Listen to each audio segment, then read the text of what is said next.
इस जीत के बाद लोग और ज्यादा बढ़ चढ़कर इसकी मांग करने लगे। आखिर क्यों जे.एस. मुंडा को झारखंड पार्टी से कांग्रेस में शामिल करा लिया जाता है? कैसे बीजेपी और उसके बड़े लीडर अटल बिहारी वाजपेयी इसमें शामिल हो जाते हैं? कैसे बीजेपी अपना किया वादा पूरा करती है? कैसे सारे लोग केवल सत्ता हासिल करने में लगे हुए थे? कैसे एक इंडिपेंडेंट एमएलए यहाँ का सीएम बन जाता है? कैसे पार्टी के अंदर ही लोग बंटने लगे थे? जोहार आप सभी को। हमने हमेशा से झारखंड में राजनीतिक उलटफेर देखा है। आज हम इस राजनीतिक उलटफेर का कारण देखने जा रहे हैं। इसके पीछे आखिर कारण क्या है? इससे पहले हमें जानना पड़ेगा कि झारखंड में कौन सी मुख्य पार्टियां हैं और वो कैसे बनी, उन्होंने अपने यहाँ पे वजूद कैसे बनाया। तो चलिए दोस्तों, हम थोड़ी कहानी जानने की कोशिश करते हैं झारखंड बंटवारे की। तो ये समय था 1920 के दशक का, जब उन्नति समाज ने 1928 में सबसे पहले झारखंड को बिहार से अलग करने के लिए अपना मेमोरेंडम सबमिट किया साइमन कमीशन को, लेकिन इसे अर्जी नहीं दी। उसके बाद ये लोग जाते हैं जयपाल सिंह मुंडा के पास। जयपाल सिंह मुंडा को उन्नति समाज के लोग अपना लीडर बनाते हैं, वो भी इनकी लीडर बन जाते हैं। फिर समय बीतता गया, डिमांड होते गए, लेकिन एक्सेप्ट नहीं हुआ एक बार भी। फिर समय आता है 1949 का, जब का नाम बदलकर झारखंड पार्टी रख दिया जाता है। फिर समय आता है 1952 का, जब बिहार में असेंबली इलेक्शन होने वाले थे। झारखंड पार्टी उसमें पार्टिसिपेट करती है और उस समय का जो वनांचल का एरिया था, जो कि आज का झारखंड है, उसमें से 32 सीटें जीत लेती हैं। और इस जीत के बाद लोगों में झारखंड को एक अलग राज्य बनाने की मांग और भी ज़्यादा बढ़ जाती है।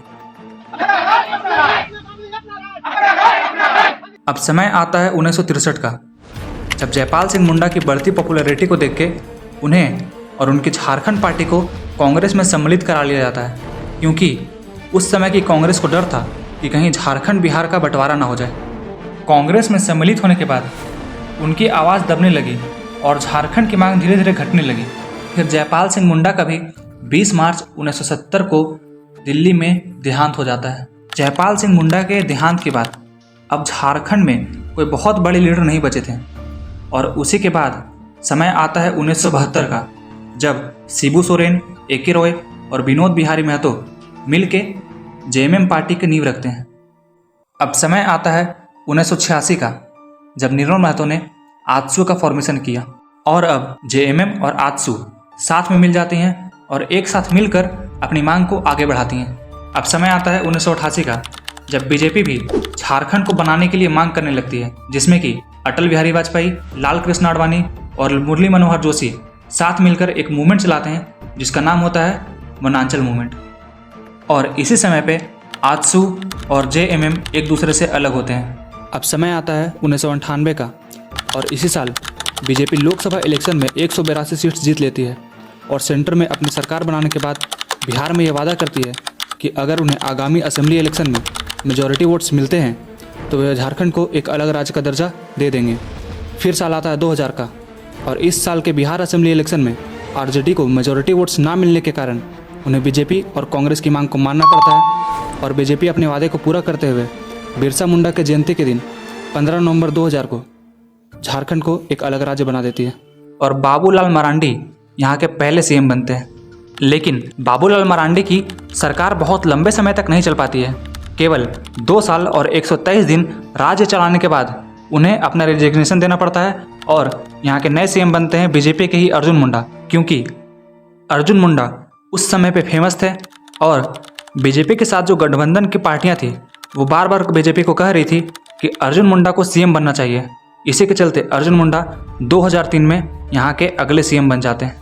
अब समय आता है 2005 के असेंबली इलेक्शन, और मैं आपको बता दूं 2005 के बाद का जो दशक है, इस दशक में झारखंड ने सबसे ज़्यादा राजनीतिक उथल पुथल देखी है। यही वो दशक है दोस्तों जिसमें झारखंड को बहुत सारे चेहरे सीएम के रूप में देखने को मिलते हैं। 2005 के इस असेंबली इलेक्शन में किसी भी पार्टी को मेजॉरिटी नहीं मिलती है, लेकिन जेएमएम के शिबू सोरेन के पास ज़्यादा पार्टियों का सपोर्ट होने के चलते गवर्नर शिबू सोरेन को गवर्नमेंट बनाने के लिए इनवाइट करती है, पर केवल 10 दिनों में उन्हें सीएम पद से हटना पड़ता है क्योंकि वे अपनी मेजॉरिटी को प्रूव नहीं कर पाते हैं और झारखंड के नए सीएम बनते हैं बीजेपी लेड एनडीए के अर्जुन मुंडा। लेकिन केवल 1 साल 190 दिनों के बाद उन्हें मेजॉरिटी की कमी के चलते सीएम पद से इस्तीफा देना पड़ता है और एक इंडिपेंडेंट एमएलए, जिनके पास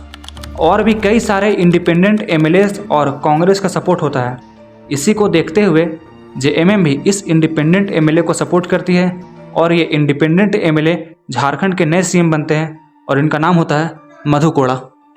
इनकी सरकार 1 साल 343 दिन 27 अगस्त 2008 तक चलती है।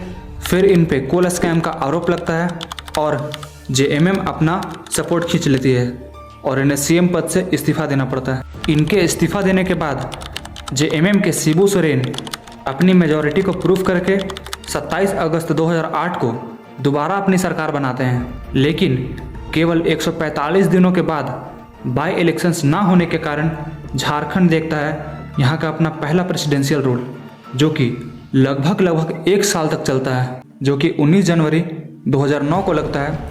अब इसका अंत होने वाला था जब झारखंड में असेंबली इलेक्शन का समय आता है और 30 दिसंबर 2009 को झारखंड में प्रेसिडेंशियल रूल खत्म होता है और समय आता है अगले असेंबली इलेक्शन का। लेकिन इस असेंबली इलेक्शन में भी किसी भी पार्टी को मेजॉरिटी नहीं मिलती है और जेएमएम के शिबू सोरेन 30 दिसंबर 2009 को जैसे तैसे करके अपनी सरकार बनाते हैं। लेकिन 6 महीने में 1 जून 2010 को झारखंड देखता है अपना दूसरा प्रेसिडेंशियल रूल, क्योंकि बीजेपी और जेडीयू अपना सपोर्ट जेएमएम से वापस ले लेते हैं और ना ही बीजेपी ना ही कांग्रेस सरकार बनाने के लिए अपनी मेजॉरिटी को प्रूव कर पाती है। ये प्रेसिडेंशियल रूल 3 महीने तक चलता है। फिर बीजेपी और जेएमएम गठबंधन की सरकार बनाते हैं और बीजेपी के अर्जुन मुंडा 11 सितंबर 2010 में झारखंड के नए सीएम बनते हैं। ये सरकार भी 28 महीनों तक ही चल पाती है, क्योंकि बीजेपी और जेएमएम के बीच टकराव के कारण जेएमएम अपना सपोर्ट वापस खींच लेती है। एक तरफ जेएमएम का कहना था कि बीजेपी ने और जेएमएम ने साथ में मिलकर डिसाइड किया था कि हम सारे डिसीजन साथ मिलकर लेंगे, लेकिन अब बीजेपी सारे डिसीजन सारे मामले के ऊपर खुद से डिसाइड करके खुद से डिसीजन ले रही है। और दूसरी तरफ बीजेपी का ये कहना था कि हमने ऐसी कोई बात नहीं की थी और इन्हें केवल सत्ता का लालच है। और इसी खींचातानी के बीच में झारखंड में एक बार फिर से सरकार गिर जाती है और 18 जनवरी 2013 को यहाँ पे फिर से लागू होता है प्रेसिडेंशियल रूल। प्रेसिडेंशियल रूल खत्म होने के बाद 13 जुलाई 2013 को यहाँ के नए सीएम बनते हैं पहली बार हेमंत सोरेन, जो कि अगले 2014 असेंबली इलेक्शन तक सीएम बने रहते हैं। इस दशक में सभी लोगों ने सीएम के कुर्सी को केवल एक मजाक बनाकर रख दिया था। सभी केवल सत्ता हासिल करने में लगे थे और किसी का भी ध्यान झारखंड के समस्याओं पर नहीं था। अब आता है 2014 का असेंबली इलेक्शन, जिसमें पहली बार झारखंड में एक नॉन ट्राइबल सीएम बनते हैं, जिनका नाम होता है रघुवर दास। और रघुवर दास एक लौते ऐसे झारखंड के सीएम हैं जिन्होंने अपने 5 साल का कार्यकाल पूरा किया है। रघुवर दास का 5 साल का कार्यकाल खत्म होने के बाद 2019 के असेंबली इलेक्शन में जेएमएम एक बार फिर से अपनी सरकार बनाती है और यहाँ के सीएम बनते हैं हेमंत सोरेन। इनकी सरकार 4 साल तक तो ठीक चलती है, लेकिन 5वें साल में जनवरी 2024 के समय पे इन पे 8.5 एकड़ के लैंड के करप्शन का केस लगता है और ईडी इन्हें अरेस्ट करती है। ये अपना रेजिग्नेशन सबमिट करते हैं और झारखंड के नए सीएम बनते हैं 2 फरवरी 2024 को चंपई सोरेन, जो कि जेएमएम के ही थे। फिर 5 महीने जेल में बिताने के बाद हेमंत सोरेन वापस आते हैं और 4 जुलाई को वापस सीएम पद की शपथ ले लेते हैं। चंपई सोरेन को केवल एक एक्टिंग सीएम के रूप में यूज़ करती है और इसी के चलते चंपई सोरेन बीजेपी ज्वाइन कर लेते हैं। करें, अगर आपको हमारा ये वीडियो पसंद आया तो लाइक, शेयर और सब्सक्राइब कर दें। Thank you everyone. जय हिंद, जय भारत, जय झारखंड। माने आप सीट बेचिएगा तो नहीं बदलेंगे, फिर सीट बेचने का मौका देंगे। इतनी नेगेटिविटी के बाद भी जेएमएम दोबारा झारखंड में सरकार कैसे बना पाती है? अगर आपको इस पे वीडियो चाहिए तो ज़्यादा से ज़्यादा कमेंट करें।